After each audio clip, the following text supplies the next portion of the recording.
Herkese selamlar. Bu videoda Asya kıtasının doğusunda, Kore Yarımadası'nın güneyinde yer alan Güney Kore'nin başkenti Seul'deyiz. Seul, ülkenin kültürel, finansal ve teknolojik merkezi konumunda olup yaklaşık 10 milyonluk bir nüfusa sahip. Güney Kore'nin nüfusu ise yaklaşık 52 milyon. Ülkemizden 7785 kilometre uzakta olan Güney Kore ile eskilere dayanan bir bağımız var. Hepimizin bildiği gibi bu bağ Kore Savaşı döneminde kurulmuş ve günümüzde de devam ettiğini söylemek mümkün. Güney Koreli dostlarımız bizleri kan kardeşleri olarak görüyorlar ve burada güler yüzle karşılanacağınızdan şüpheniz olmasın. Güney Kore ülkesini ziyaret edecek olan turistlere 90 güne kadar vizesiz seyahat hakkı sağlıyor. Fakat buraya gelmeden önce KETA formunu doldurmayı unutmayın. Son yıllarda K-pop ve Kore dizileri sayesinde popülerleşen Güney Kore birçok kişiye hitap etmeyi başarmış durumda. Lezzetli mutfağı, insanların sıcakkanlılığı, derin tarihi ve kültürüyle milyonlarca turiste ev sahipliği yapıyor. Ve bir de ekonomisiyle öne çıkan bir yanı var. Güney Kore satın alma gücü paritesi bakımından dünyanın en büyük 13.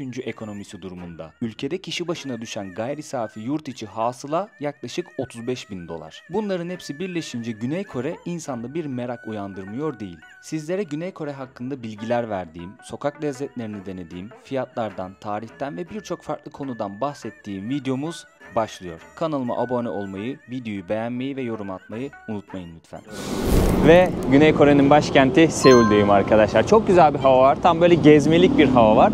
Dün Seul'e inerken uçakta bir şey fark ettim. Garip bir pus var şehirde. Hava kirliliğinden mi, mevsimsel mi çok emin değilim. Mesela karşıda binaların arasında bir tane tepe var ya. Bakıyorum diyorum orada bir şey var. Ben böyle zar zor görüyorum arkadaşlar. Pus çökmüş. Gözükmüyor tepe. Uçakta fark ettim bu durumu. Şehre geldim, merkeze geldim, hostele geçtim falan. O aralarda hep dikkat ettim. Gerçekten bir pus çökmüş durumda. Belki de mevsimseldir ya da hava kirliliğinden dolayıdır. Çünkü burası dünyanın en yoğun nüfusa sahip şehirlerinden bir tanesi arkadaşlar. Seul. Aşağı yukarı 10 milyon nüfusluk bir şehirdeyiz. Şu an şehrin merkez bölgelerinden bir tanesindeyim. Gezimize buradan başlayacağız. Güzel yerlere gideceğimizi düşünüyorum. Bilgiler vereceğim sizlere bu videoda. Seul ile ilgili, Kore ile ilgili. Gezeceğiz, göreceğiz, yemekleri tadacağız, bilgi sahibi olacağız. Umarım keyifli bir video olur, güzel bir video olur. Umarım sizler de iyisinizdir, keyfiniz yerindedir, sağlığınız yerindedir. Kamsahamnida. Güne enerjiyle başlayalım. Fena değil, fena değil. Bubble tea yapıyormuş da burada bir tane dükkan. Bayağıdır içmiyordum bubble tea Tayvan'dan beri, o yüzden bir tane bubble tea aldım kendime. Bunun fiyatı 5200 won. Kore'nin para birimi won bu arada. Göstereceğim arkadaşlar paraları. O da 3,5 dolar civarı bir şey yapıyor. Biliyorsunuz bir önceki videoda havalimanına gittiğimde paramı orada bozdurmak zorunda kalmıştım trene binebilmek için. Halbuki kredi kartıyla ya da banka kartıyla da bilet alabiliyormuşuz. Her neyse, havalimanında para bozdurmak zorunda kalırsanız az para bozdurun. Çünkü şehir merkezinde çok daha iyi kur veriyorlar. Ben bir hesapladım, böyle 4 dolar civarı bir kesik atıyorlar arkadaşlar. Ama tabii bir ülkeye gittiğimizde, ayak bastığımızda ülkeye cebimizde nakit para olması oldukça önemli. Yani işimizi kolaylaştırıyor, kafamız rahat oluyor. Bir de neye ihtiyacınız var? İnternete ihtiyacınız var arkadaşlar. Ama biliyorsunuz benim internet konusunda hiçbir sıkıntım, stresim yok. Öyle fiziki sim kart almayla hiç uğraşmadım. Hem Japonya seyahatimde hem de Güney Kore seyahatimde. Wi-Fi aramakta zorunda kalmadım. SIM-IO sayesinde. Biliyorsunuz arkadaşlar, SIM-IO ile 160'tan fazla ülkede internete hızlı bir şekilde bağlanabiliyoruz. SIM-IO'da OneSIM özelliği var. Ben Japonya seyahatim için OneSIM'i kurmuştum. OneSIM özelliği sayesinde sadece bir kere kurulum yapmanız yeterli. Gittiğiniz ülkede SIM-IO sizi otomatik olarak en iyi operatöre bağlıyor. Ben mesela Kore'ye indim. Havalimanında daha uçaktayken internetimi açtım. Beni hemen en iyi operatöre bağladı ve internetimi kullanmaya başladım. İstersek bir paket satın alabiliyoruz. İstersek bakiye yükleyip kullandığımız bakiye kadar ücret ödüyoruz. Diyelim ki bakiye yükledik, kullandık ama arttı. Bir sonraki seyahatimizde farklı bir ülkeye dahi gitsek kalan bakiyemizi kullanabiliyoruz. Ben buraya gelmeden önce Japonya'dayken internet paketi yaptım. Dediğim gibi havalimanına indim de uçak pistte oturdu, böyle taksi yapıyor. Ben internetimi açtım. Venmo'ya beni hemen en iyi operatöre bağladı ve kullanmaya başladım. Eğer siz de internet konusunda kolaylık yaşamak istiyorsanız arkadaşlar, Esim.io'yu telefonunuza hemen indirin ve kayıt olun. Burak 2 kodunu kullanarak $2'lık bir indirime sahip olabilirsiniz. Ben açıklamalara tüm detayları yazdım. Orayı da kontrol etmeyi unutmayın lütfen. Büyük kolaylık. Cidden büyük kolaylık. Ne Wi-Fi arıyorum, ne sim kart almaya uğraştım. Pahalı mı, ucuz mu? Hepsinin derdinden kurtuldum. Şimdi afiyetle bubble tea'mi içiyorum.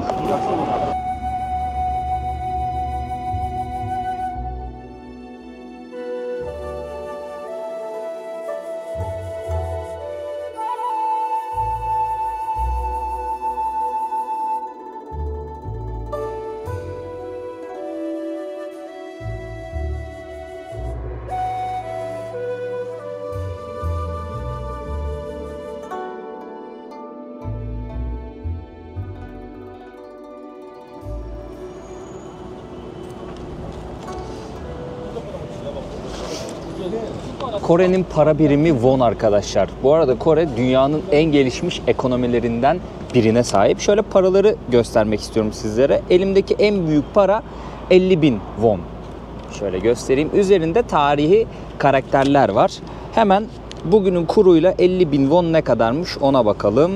1338 TL yapıyor. Şu an günümüz kuruyla 1 TL 37 won olarak geçiyor. Ama tabii kur değişebilir. Yani bu videoyu yayınladığımda kaç olur kur çok emin değilim. Hemen şöyle 1 dolar da 1416 wonmuş. Onu da söyleyeyim sizlere. Hatta buradan bakınca 1 TL de 38 won olarak gözüküyor. Yani bazen uygulamalara ya da internet sitesine göre de kur değişiyor. Bu 10.000 won yeşil bir para.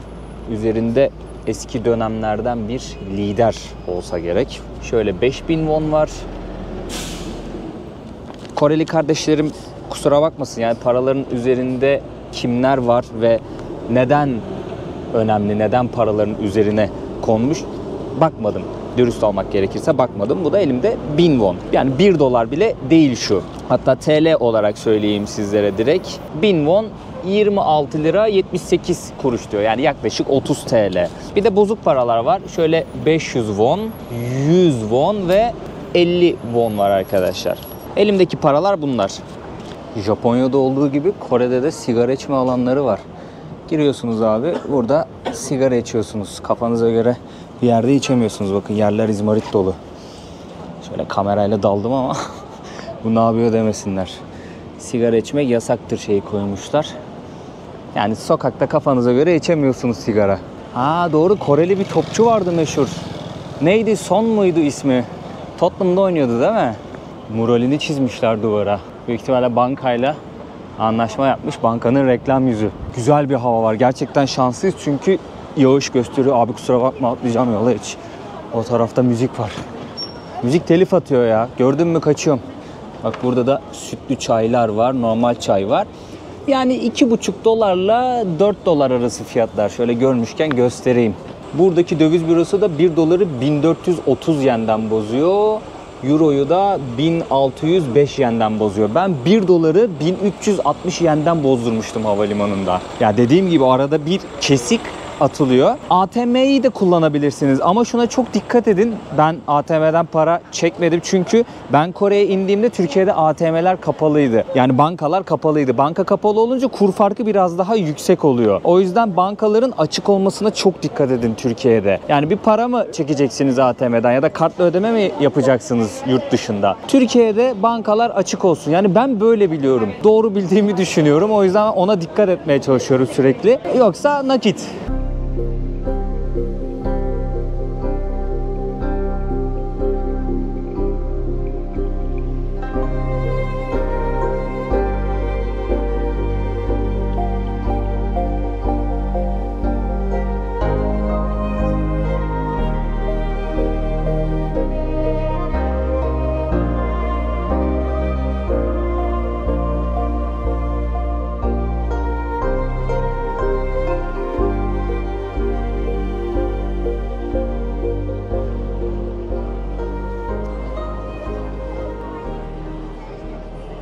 Seyahatinizde işinize yarayacak bir bilgi vereceğim arkadaşlar. Diyelim ki internetiniz var. İnternet konusunda sıkıntınız yok. Hemen Google çeviriden Korece, Türkçeyi seçiyorsunuz. Mesela şu an Kore'deyiz değil mi? Hemen seçtik dili. Kameraya basıyorsunuz. Şöyle tuttunuz buradaki tabelaya. Bu çeviriyor, tamam mı? Fotoğrafını çekiyorsunuz. Burada sizin için Türkçe'ye çevrilmiş hali var. Ama aktif şekilde internete bağlı olmanız gerekiyor. Biliyorsunuz ben Esimayo ile interneti rahatlıkla kullanabiliyorum. Diyor ki tax free varmış orada, yani vergi iadesi varmış. Şu an alışveriş bölgesindeyim arkadaşlar. Burası Myeongdong alışveriş sokağı olarak geçiyor.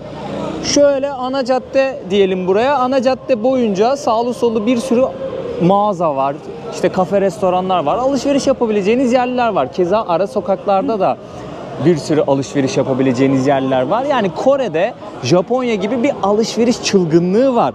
Ve burada da anladığım kadarıyla vergi iadesi oluyor. Demiş ki eğer alışveriş yaparsanız ve vergi iadesi almak istiyorsanız, şöyle göstereyim hatta, pasaportunuz yanınızda olacak. Bir de bir kural daha var. 15.000 won'un üzerinde bir alışveriş yapmanız gerekiyor. O da ne kadar yapıyor? Hemen bakalım, yine internetimiz aktif ne de olsa. 10 dolar, yani 400 lira ve üzeri ya da 500 lira ve üzeri alışverişi yaparsanız vergi iadesi alıyorsunuz arkadaşlar. Bu özelliği de kullanın, yani bazen hayat kurtarıyor. Hatta direkt hello abla, sen Türksün değil mi? Çok abla Türkiye benziyordu ha, ya da Latinlere de benziyordu biraz. İspanyol da olabilir. İspanyollar da Latin zaten. Latina. Kullanın bu özelliği. Yani şey oluyor, bazen dil tutmuyor, tamam mı? İnternetiniz aktif oluyor. Hemen tak açıyorsun Google çeviriyi. Buradan konuşuyorsun, karşı taraf konuşuyor, hızlıdan çeviriyor. Bu özelliği kullanabilmeniz için de internete ihtiyacınız var. Bakın burada da ABC Mart var. Gelin bir tane ayakkabı fiyatı göstereyim sizlere ya. Umarım kovalamazlar bizi dükkandan. ABC Mart'ın Grand Stage dediği büyük mağazası burası. Girdim içeri. Video çektirmediler. Zaten çok fazla müzik vardı. Çeksem de yayınlayamazdım teliften dolayı. Birkaç tane farklı markanın ayakkabılarının böyle görüntülerini aldım. Fiyatlarına baktım. Şöyle söyleyeyim. 2500 TL ile 4500 TL ya da düz hesap 5000 TL diyeyim arasına yeni model ayakkabı alabiliyorsunuz ve bilindik markalar, çok kaliteli markalar yani. 2000 TL, 3000 TL'ye de ayakkabı bulabiliyorsunuz. İndirime giren modeller de oluyor. O yüzden işte insanlar gelip buralardan alışveriş yapıyor. İşte Adidas'ı var, Nike var. Bir sürü marka var. Saymak da bitmez gerçekten. Çok kaliteli markalar bizim ülkemize göre burada yarı fiyat verebiliyor. Ayakkabı özelinden gidecek olursam. Başka şeylerde de öyle keza. Bunun dışında böyle kozmetik dükkanları da var. İşte bir alana bir bedava gibi, %70 indirim gibi bazen böyle indirimler de uyguluyorlar. Ama kozmetik konusunda hangisi alınır, ne alınır hiç bilmiyorum. Bakın bir sürü böyle farklı şey var burada. Şöyle inceden göstereyim. Kozmetik çılgınlığı var Kore'de ve bildiğim kadarıyla, öğrendiğim kadarıyla çok ucuzmuş burada kozmetik. O yüzden gelenler böyle bir valiz satın alıyor. Full kozmetik dolduruyormuş kadınlar, götürüyormuş. Çünkü yani bizim ülkemizde de başka ülkelerde de çok daha pahalıya denk geliyormuş. Ve kaliteli tabii buradaki şeyler, ürünler. Fiyat performans olarak da iyi. Çılgın gibi insanlar alışveriş yapıyor yani bu bölgede. Keza farklı bölgeleri de vardır. Valizler alınıyor, dolduruluyor, hop ülkelerine gidiyorlar. Birazcık araştırma yaptım Kore hakkında. Koreli erkeklerin de böyle ciltlerinin çok güzel olduğu, hani bak kadınları geçtiler. Erkeklerin de ciltlerinin çok güzel olduğu, çok bakımlı oldukları, sürekli kremler bir şeyler kullandıkları filan yazıyordu internette. Şöyle bir bakıyorum inceden, harbiden bazı çocukların bebeksi bir cildi var yani. Biz de sabah uyanıyoruz abi, yüze su vur, şöyle iki şey yap, tamam bitti. Bu kadar, bizim makyajımız da bu.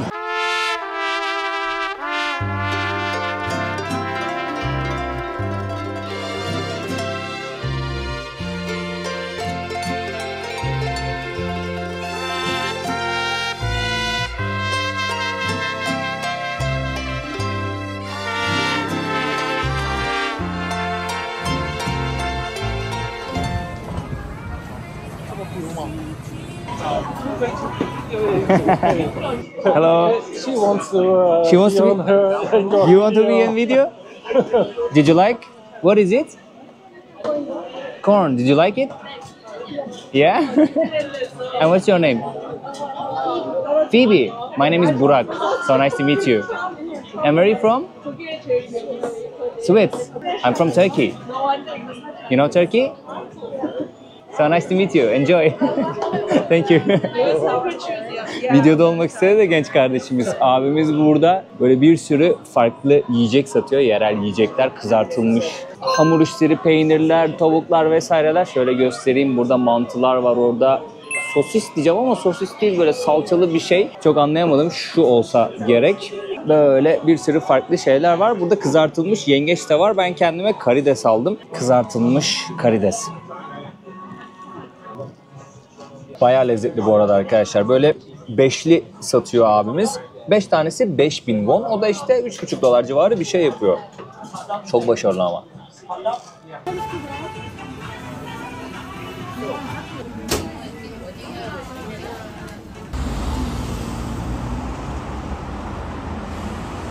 Burada bildiğiniz yerin altına bir şehir inşa etmişler arkadaşlar. Yani metrolara giderken bu tarz böyle dükkanlar görüyorsunuz. Bir sürü bir şey satıyorlar. Kafeler var, restoranlar var, kıyafet alabileceğiniz yerler var, marketler var. Mesela orada 7-Eleven var ya da farklı marketler de oluyor.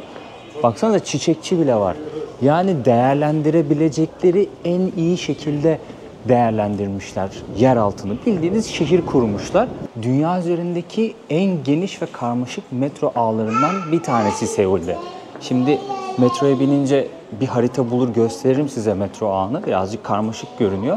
Ama kullandıkça çözüyorsunuz yani. En azından kullandığınız hatları nerede aktarma yapmanız gerektiğini filan anlıyorsunuz. Daha sonrasında kullana kafanıza oturuyor. Bu makinelerden alıyorsunuz bileti. Şimdi İngilizce seçeneği var. Bunu seçiyoruz. Yaşlılar için ücretsiz bilet var. Kartınız varsa dolum yapabiliyorsunuz. Bu da tek kullanımlık biletler. Şöyle tıklıyoruz. Karşımıza böyle bir ekran çıkıyor. Buradan gideceğiniz durağın baş harfini seçiyorsunuz. Ben şöyle G'yi seçeyim.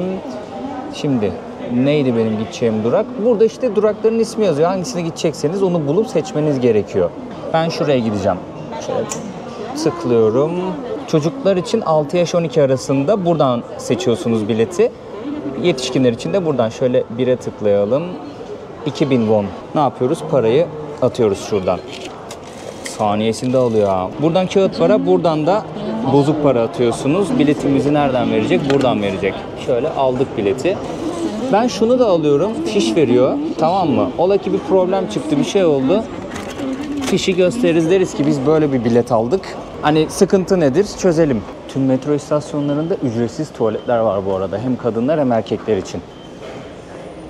Engelli bireylerin kullanabileceği tuvaletler de var. Eğer çocuğu olan bir baba ya da anne varsa onlar için özel tuvaletler de var. Her şeyi düşünmüşler.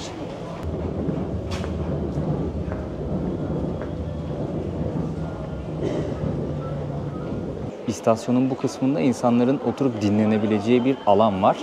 Ve kitaplar var. Ücretsiz bir şekilde kitap alıp okuyabiliyorlar. Şöyle göstereyim mesela bir tanesini. Ücretsiz bir şekilde alıp bu kitapları okuyabiliyorlar.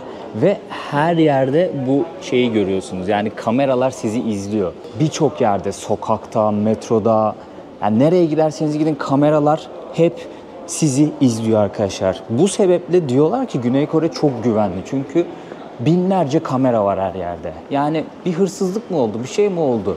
Yakalanmamasının imkanı yok. Bu yüzden Güney Kore'nin tabii kültürle de alakalı insanlar, tabii herkes için söyleyemem. Yani şimdi Güney Koreliler bu konularda çok hassasmış okuduğum kadarıyla. Yani işte böyle hak yeme, çalma konusu filan birazcık hassas konular anladığım kadarıyla. O yüzden hırsızlık olayları azmış. Bunun yanı sıra bir de böyle caydırıcı durumlar var. Bunun da etkisi oluyor tabii. Ne oluyor? Ülkede güvenlik konusunu biraz daha çözmüş oluyorlar diyeyim. Seul'deki metro ağı. Şöyle göstereyim sizlere. Hem Korece yazıyor, altında da İngilizce okuyabiliyorsunuz. Kartı buraya okutuyoruz. Ama neden olmadı anlamadım. Okey. Ya. Kamsahamnida. Tüt dedi. Abi ben ülkeye ilk geldiğimde bu sesi duyduğumda bir hata vardı. Dıt dedi, hata vardı. Geçemedim. Öyle zannettim ben. Yine hata verdi zannettim. Çocuk diyor ki geç abi geç. Kamsahamnida bu arada tam telaffuz edemiyor olabilirim. Nida, teşekkür ederim demek. Annyeonghaseyo da merhaba demek. Bu iki kelime bizim hayatımızı kurtaracak. Bir an abondan oldum ya. Dedim şey mi oldu? Yanlış kapıdan mı girmeye çalıştım? Ne oldu? Yerin kaç kat altına indik hiçbir fikrim yok ya. Buraya gideceğiz biz. Gyeongbokgung. Orada bir eski kraliyet sarayı var. Tarihi bir yer. Orayı ziyaret etmek istiyorum. Bakın. Şöyle tekrardan tren ağını göstereyim. Biz buradayız. Gideceğimiz durak burası. Karmaşık örümcek ağı gibi bir tren ağı var. Kore'de, Seul'de. Hatta burada kullanacağımız ağı böyle daha basitleştirilmiş şekilde koymuşlar. Bu güzel bak. Mesela tren geldi karşıya ama kapılar koruyor. Geçemiyorsunuz. Bunun sebebi Japonya'da da vardı bazı yerlerde. Ya şimdi Japonya'da da burada da çok ağır şartlarda çalışıyorlar arkadaşlar. Bu insanlar haftanın 52-53 saati sanırım çalışıyorlar. 52 saat olması lazım haftalık çalışma süreleri. Hatta daha da artıyor bu tabii ki. Yani öyle sabit bir şey yok. Çok çalışıyorlar ve bu sebepten dolayı da stres fazla oluyor. Yani iş hayatından dolayı keza başka sorunlar da var. Çok stres yüklüyormuş Güney Koreliler ve tabii Japonlar için de söyleyebilirim bunu. İnsanlar kendilerine böyle çok stres yüklüyormuş. Bu sebepten dolayı intihar oranları birazcık fazla. Belki onu bahane ederek bu tarz bir önlem almış olabilirler. Yani patron mesela ne derse desin siz gülümseyip işinizi yapmak zorundaymışsınız. Tamam demek zorundaymışsınız. Eyvallah demek zorundaymışsınız. Yani kültür böyle. O yüzden insanlar içine ata. Alkol oranı da çok yüksek. İntihar oranı da yüksek. Sıkıntılı ya. Biraz sıkıntılı. Hani bizim gördüğümüz böyle güzel yanları var. Teknoloji devi, ekonomi çok iyi, insanlar saygılı, çevreler tertemiz vesaire bilmem ne ama bu yönü de var yani karanlık bir yönü de var.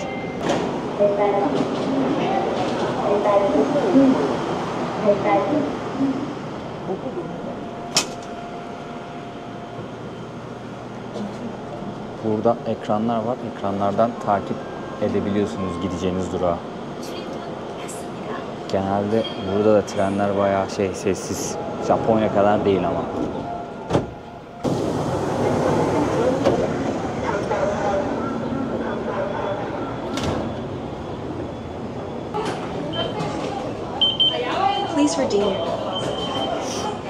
Kartı çıkarken de okuttuk. Bunu atmıyoruz. Metrolarda deposit refund device göreceksiniz. Bu makineyi göreceksiniz. Bu tek kullanımlık kartların içinde depozit var ya. Atıyorsunuz kartı.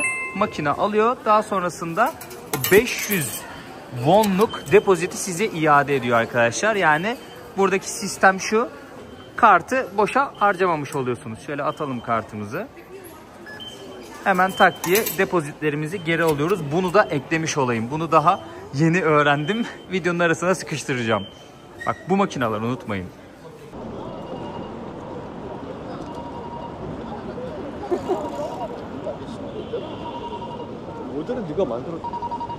Buranın yerel kıyafetlerini giymiş insanlar. Sarayın yakınında bir sürü dükkan var. Buradan kiralayabiliyorsunuz kıyafet. İşte saatlik, günlük. Artık ne kadar süre giymek istiyorsanız kiralıyorsunuz. Daha sonrasında sarayda fotoğraf çekiliyorsunuz. Bu arada kıyafetle yani yerel kıyafet kiralayıp girerseniz ücretsizmiş. Aksi halde bilet almanız gerekiyormuş baksanıza. Herkes giymiş ya. Çeşit çeşit kıyafet var. En ucuzu ne kadardı? 10.000 won. 9.000, 10.000 won gördüm. O da işte 6,5-7 dolar civarı bir şey yapıyor.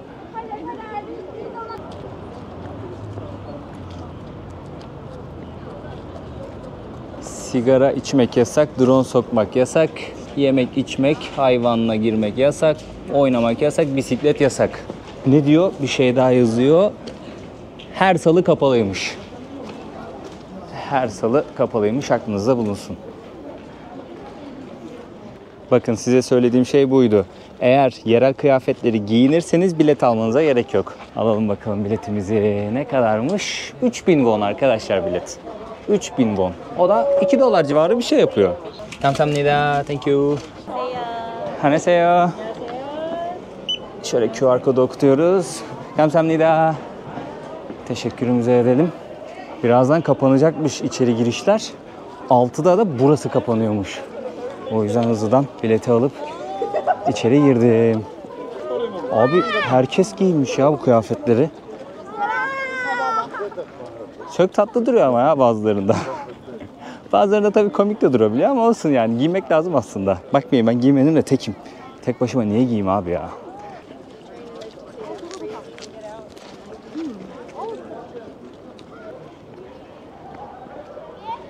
Kore'de çok ilginç ve köklü bir tarihe sahip arkadaşlar. Yani özellikle Kore filmleri, dizileri bu konu üzerine gidiyorlar. Çok güzel filmler ve diziler yapıyorlar özellikle tarihi konularda. İzlemenizi tavsiye ederim. Kore sineması başarılıdır. Güzel yapımları var, güzel filmler var. Bu grup kızları esir almış. Fotoğraf çekiliyorlar beraber. Tek tek çekiliyorlar, grup halinde çekiliyorlar. Biraz önce benden de istediler. Beraber bir fotoğraf çekildiler. Ben de onların fotoğrafını çektim. Şimdi sarayın bu kısmından sonrasına geçemiyoruz. Burayı kapatmışlar. Şurada bir arma görüyorum. İşlemişler buraya. Geçebilsek güzel olurdu aslında. Sarayın içinde görmek isterdim. Biraz böyle Çin tapınaklarını, saraylarını anımsattı. Keza Japon tapınaklarını, saraylarını da anımsattı. Ama sonuçta burası yakın coğrafyalar. Yani birbirine yakın coğrafya bunlar. Kültürleri de ister istemez birazcık birleşmiş. Şimdi binlerce yıllık bir imparatorluk kültürü var. Binlerce yıllık bir tarihi derinlik var Kore'de. 1910-1945 yılları arasında Japonya işgali altında kalmış burası. 1945'ten sonra 2. Dünya Savaşı'nı kaybediyor Japonlar. Burası kuzey ve güney olmak üzere ikiye bölünüyor arkadaşlar. 1950-1953 yılları arasında da biliyorsunuz Kore Savaşı oldu. Resmi olarak bir barış anlaşması imzalanmamış. Ama saldırmazlık var aralarında. Ateşkes imzalamışlar. Hala bu durum devam ediyor. Kuzey Kore ile Güney Kore arasında kara sınırı tabii ki bu şey var. Böyle geniş bir askeri bölgeden arındırılan bir alan var. Her iki tarafta kendi sınırlarını koruyor. Yani Kuzey Kore biliyorsunuz şu an dünyadaki böyle en ilginç ülkelerden bir tanesi. Yönetim şekliyle olsun, yaşam biçimiyle vesaire olsun. Yani biraz böyle kapalı kutu gibi ama Türkiye Cumhuriyeti vatandaşları Güney Kore'de 90 gün vizesiz seyahat edebiliyorlar. Ama şöyle bir şey var. KETA formu var arkadaşlar. Buraya gelmeden önce online olarak bu formu dolduruyorsunuz. Aşağı yukarı 8 dolarlık bir ücreti var. Amaç şu: ben Güney Kore'ye geliyorum. Bunu haber veriyorsunuz ama şöyle bir durum da var. Bazen sıkıntılar vesaireler yaşanıyormuş. Bunu da söylemem gerekiyor. Yani vizesiz bir ülke, KETA'yı da doldurdunuz diyelim ama yine de ülkeye kesin olarak gireceğiniz garanti değil. Buna tamamen sınır polisi karar veriyor. Bu da aklınızda bulunsun. Şunu da söyleyeyim, hazır Kore Savaşı'ndan bahsetmişken biliyorsunuz Türkiye de bu savaşa dahil oldu.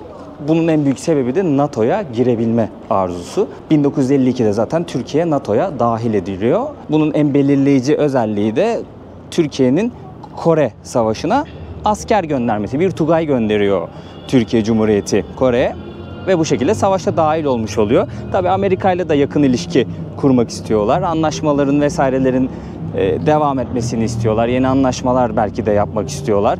Bir yanda Sovyetler var vesaire. O dönemin politik çıkar meselesi diyelim yani. O detaya hiç girmeyeceğim. Ama savaşa dahil olduk. Hatta Korelilerin bizi tanıma sebebi bu diyebilirim. Bugün belki bir Koreli'ye gitsem, ben Türkiye'den geldim desem, aa kardeşim diyecektir büyük ihtimalle. Ki Güney Kore'de mesela, ben Güney Kore demişim ya, Güney Amerika'da gezerken çok Koreli ile tanıştım böyle bazı yerlerde. Ben Türkiye'den geldiğimi söylediğimde aa brother diyordu. Ya oradan benim hafızada kaldı bu. Durum böyle işte. Saraya bir daha şöyle bir bakalım.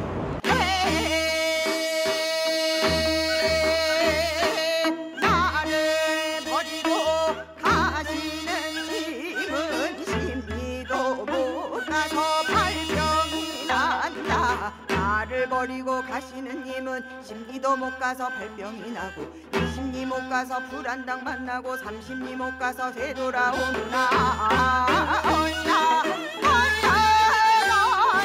내 사랑아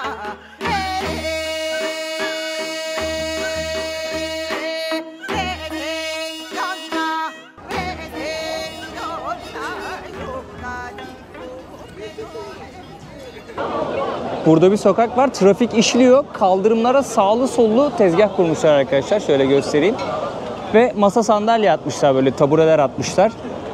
Burada insanlar yemek yiyorlar. Gençler büyük ihtimalle bu bölgede takılıyor. Genç nüfusunun yoğunluklu olduğunu gözlemliyorum. Belki işten çıkan, çünkü saat 6'yı geçti, 6'yı çeyrek geçiyor. Hello. Afiyet olsun. İşten çıkan gelip burada belki de yemeğini yiyordur, öyle evine gidiyordur, biraz da eğleniyordur arkadaşlarıyla. Burada resimler var. İşte ne yiyecekseniz resimler ve fiyatlar, ne olduğu da yazıyor burada, hem Korece hem İngilizce. Genellikle deniz ürünü ağırlıklı.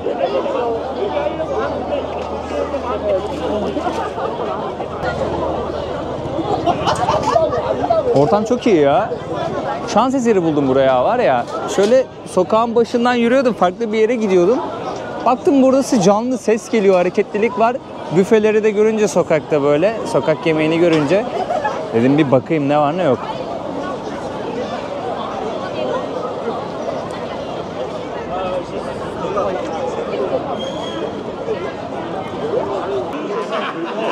Kwanchang Market'e geldim şimdi. Asya ülkelerindeki işten sonra böyle arkadaşların, ailenin toplanıp bir şeyler yemesi, beraber vakit geçirmesi o kadar güzel ki, baksanıza ortada böyle bir sürü yiyecek var. Siz hangisinden istiyorsanız onu söylüyorsunuz, hemen hızlı bir şekilde pişirip size servis ediyorlar. Burada amcalarımız yerel içkiden içiyor. Adını unuttum onun ya. Güney Kore'de yerel bir içki var, böyle shot atıyorlar. İş çıkışı iş arkadaşlarıyla, farklı arkadaşlarıyla insanlar böyle toplanıp ya da aileleriyle böyle vakit geçiriyorlar, yemek yiyorlar, bir şeyler içiyorlar. Günün stresini atıyorlar. Burada da tezgahlar toplanıyor. Buraya biraz daha erken geleceğim. Daha sonraki videolarda izleyeceksiniz. Seul'de birkaç tane farklı market buldum arkadaşlar. Dedim ki market temalı bir video yapayım. Geliriz, bir şeyler yeriz, neler satıyorlar onlara bakarız. Ama şöyle ufak bir spoiler olsun ilk videodan. Çünkü burası önemli bir market. Bu videodan da göstermek istedim sizlere. Baksanıza kalabalığa. Oh, tezgahlar ortalara atılmış vaziyette. Oturup bir şeyler yiyor insanlar. O ne öyle ya? Buranın sucuğu galiba. Şu çok değişik bir şey ya. Onu merak ediyorum, nasıl bir tadı var. Deneriz şimdi.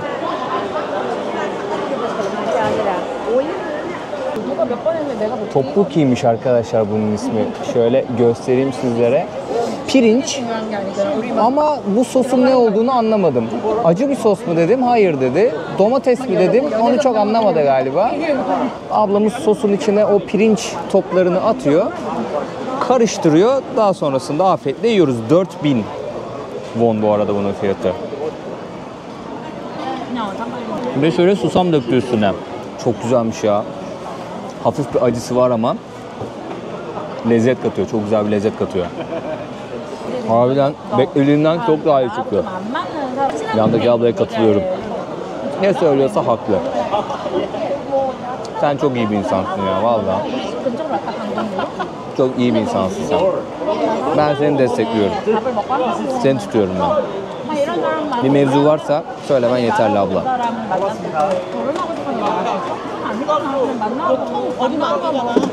Bu tezgahta ahtapot var arkadaşlar, buldum. Dilerseniz bunu sipariş edip yiyebiliyorsunuz. Bir tane burada var, bir tane de burada var. Kamsahamnida.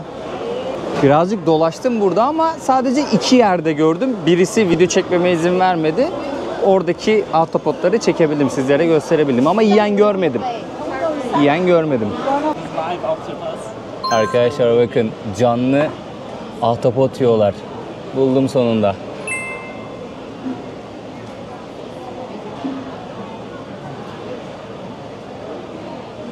Good? Chewing gum. Sakız gibi diyor. Bu kardeşimiz de deneyecek şimdi. Bir de sos var, sosa batırıyor. Canlı canlı yiyorlar ya. Baksanıza, ablamız bunu kesmiş, parçalamış. Hareket ediyor. Bayağı böyle hareket ediyor kollar.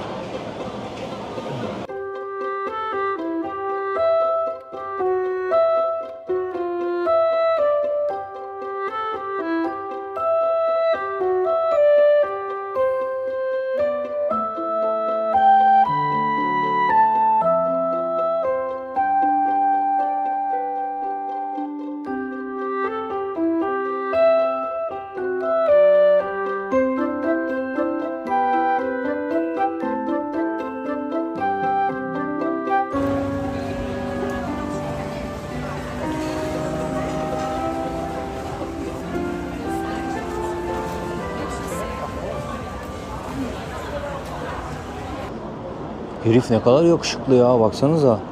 Twitter'da bir tane muhabbet dönüyordu bir ara. Türkiye'deki özellikle muhafazakar ailelerde yetişen genç kızlarımız Koreli erkeklere bayılıyormuş. Öyle bir muhabbet dönüyordu Twitter'da. Ben Twitter'ı sadece siyaset okumak için, insanların hani düşünceleri neler konuşuluyor, haberler ne oluyor toplumda, bunun için kullanıyorum. Yani tamamen politik amaçlı kullanıyorum. Okuma yapmak amaçlı, gündemi takip ediyorum diyeyim daha doğrusu. Ama bu muhabbet nedense hep önüme düşüyordu ara ara yani. Hep önüme düşüyordu derken ara ara önüme düşüyordu. Çok garip bir algoritması var. Takip etmediğiniz kişilerin paylaşımlarını da düşürüyor önünüze. İşte beğeni oluyor. Bir şeyler çok atılınca, retweet miydi neydi? Çok atılınca önünüze düşüyor. Her neyse bu muhabbeti de okudum ben.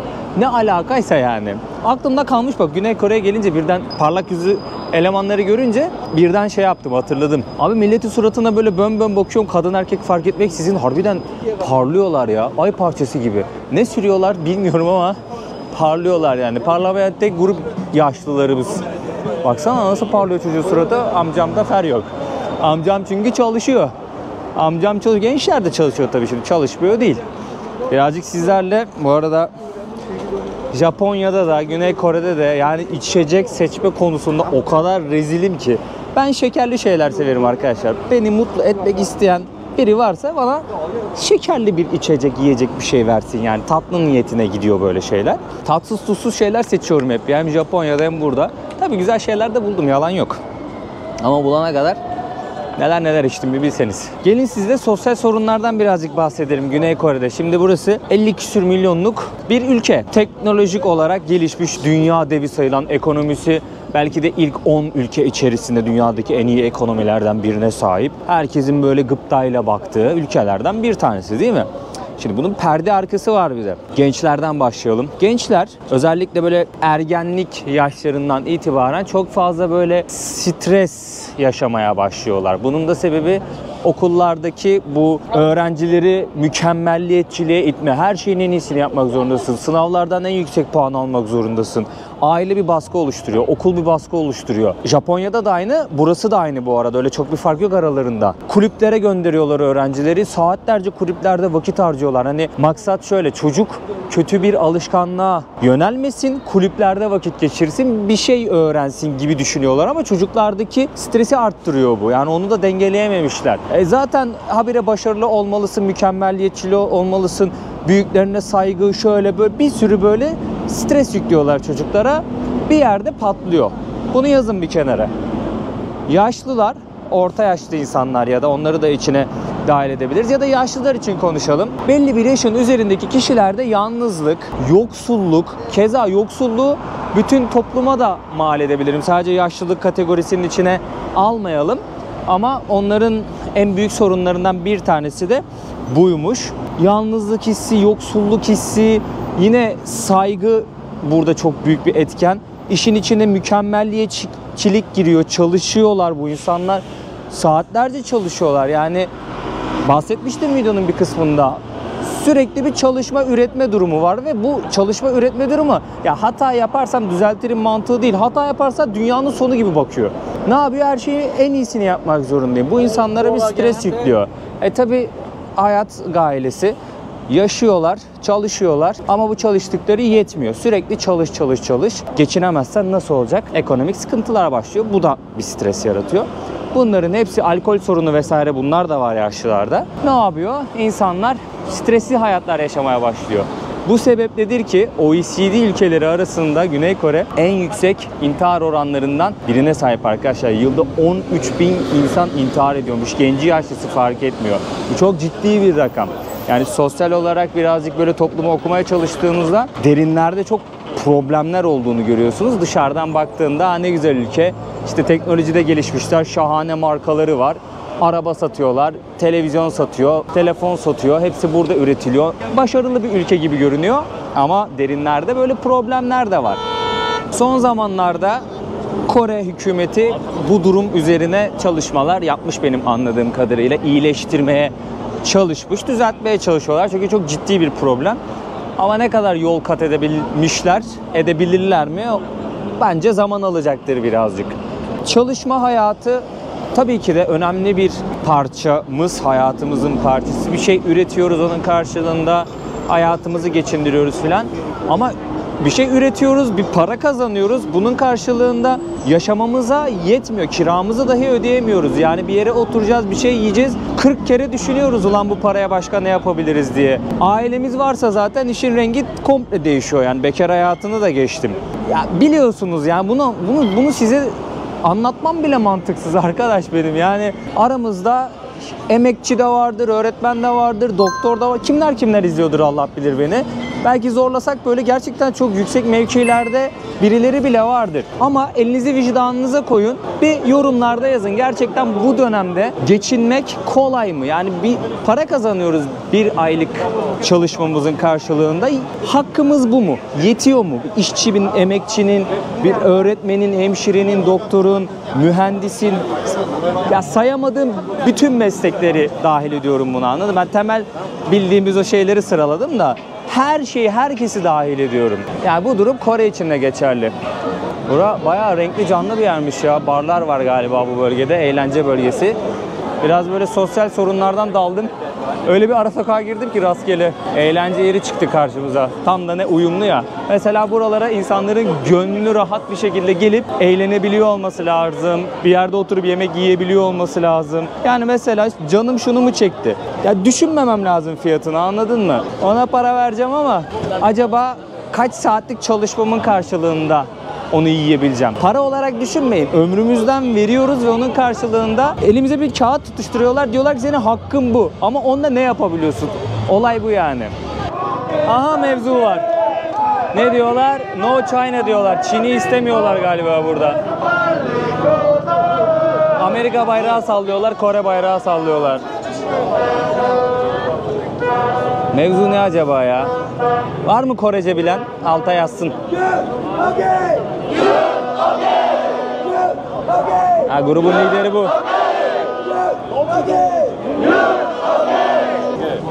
What happens?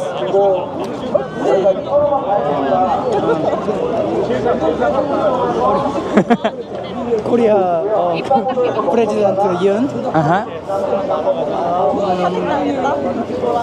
You don't want China here. Yes. Okay.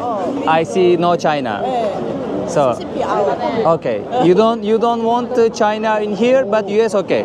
Yes, okay. We are just say free. Okay. Just say free. Free. Okay. Good luck. Yeah. Thank you. Bye bye.